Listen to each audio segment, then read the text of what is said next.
Selamat pagi Bapak Ibu semuanya. Terima kasih sudah berkumpul di ruangan labor ini dan meluangkan waktunya. Di sini saya tidak bermaksud untuk menggurui, tetapi saya masih tahap belajar. Di sini saya akan menjelaskan mengenai budaya positif dari modul 1.4. Saya Fendi Kartika Awalia, calon guru bergerak angkatan 6. Yang materi yang pertama mengenai paradigma stimulus respon kepada pendekatan teori kontrol. Nah, di sini saya kutip sedikit kata-kata dari Stephen, bila kita ingin membuat kemajuan perlahan sedikit-sedikit, ubahlah sikap atau perilaku kita. Namun bila kita ingin memperbaiki cara-cara utama kita, maka kita perlu mengubah kerangka acuan kita. Nah, di sini saya sangat senang kata-katanya, jika ingin mengubah sesuatu dari diri kita sendiri dahulu. Nah, di sini ada tabelnya, di sini ada stimulus respon dan teori kontrol yang dibuat oleh Stephen. Nah, di sini realitanya kebutuhan kita sama, tetapi berdasarkan teori kontrol, yaitu setiap kebutuhan kita berbeda-beda. Nah, di sini saya ambil juga salah satunya. Perilaku buruk dilihat sebagai suatu kesalahan, akan tetapi semua perilaku memiliki tujuannya masing-masing. Seperti kita di lapangan melihat anak-anak kita kadang berbuat salah. Nah, di sini ini kita lihat tujuannya apa.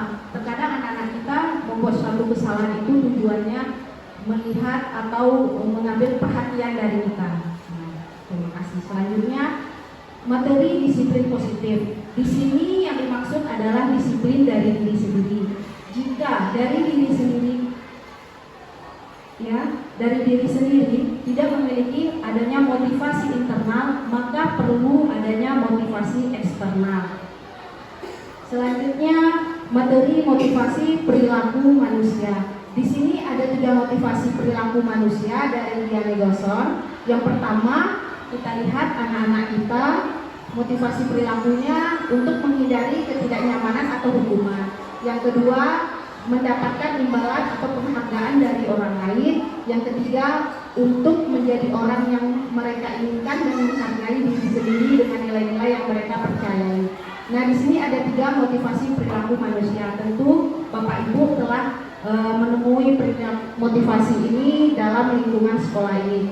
Akan tetapi baiknya kita sebagai seorang pendidik, Bapak Ibu dapat menimbulkan motivasi perilaku anak-anak kita pada poin yang ketiga ini, untuk menjadi orang yang mereka inginkan dan dapat menghargai dirinya sendiri, tanpa mengharapkan imbalan, kemudian takutnya adanya hukuman. Selanjutnya dilihat. Di sini kami juga mempelajari 5 kebutuhan dasar manusia. Di sini kita bisa lihat yang pertama, kebutuhan dasar manusia ini bertahan hidup. Kita lihat saat dalam proses pembelajaran, misalnya anak tidak fokus belajar. Kita lihat dulu kebutuhan dasar anak ini apa? Apakah dia sudah makan? Apa dia belum? Itu kita lihat dari kebutuhan dasar ini. Selanjutnya kasih sayang dan rasa diterima. Di kasus ini kita bisa lihat juga anak-anak kita seandainya berperilaku tingkah-tingkah dalam kelas, kita lihat dulu kebutuhan dasarnya apa yang belum tercukupi.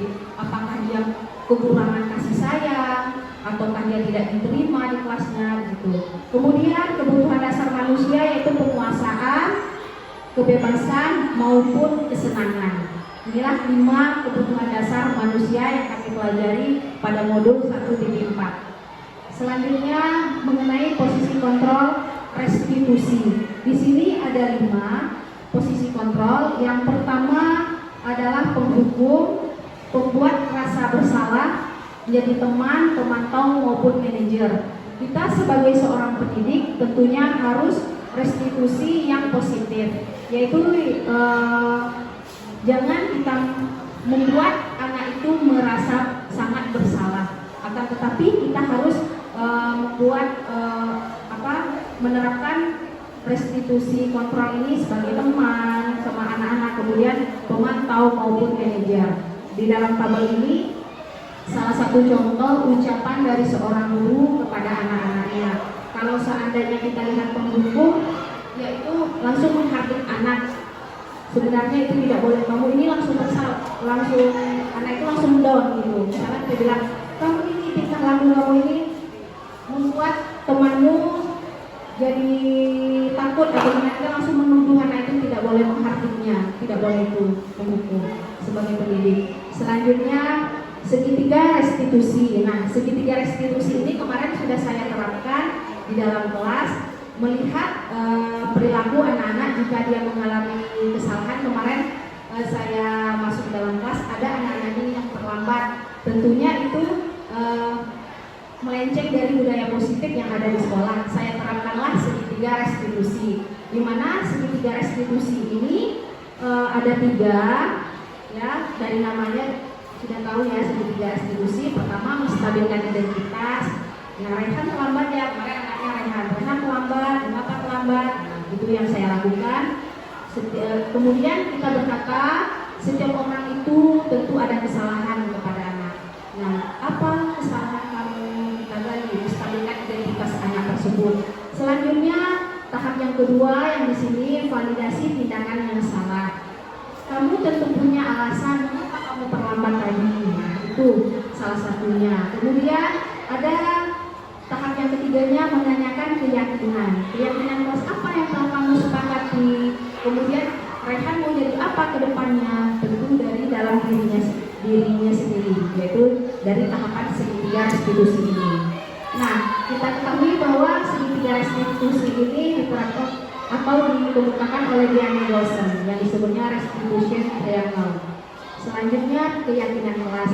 Nah, keyakinan kelas ini tentu Bapak Ibu telah membuat di kelasnya masing-masing, apalagi di sini kebanyakan wali kelas, ya, Bapak Ibu ya. Kita tahu bahwa keyakinan kelas ini merupakan salah satu budaya positif di sekolah kita.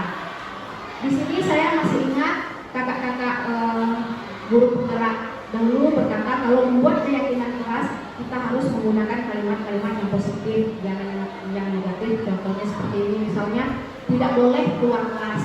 Nah, baiknya menunggu guru di dalam kelas, kemudian saling menghormati, kata-kata yang positif.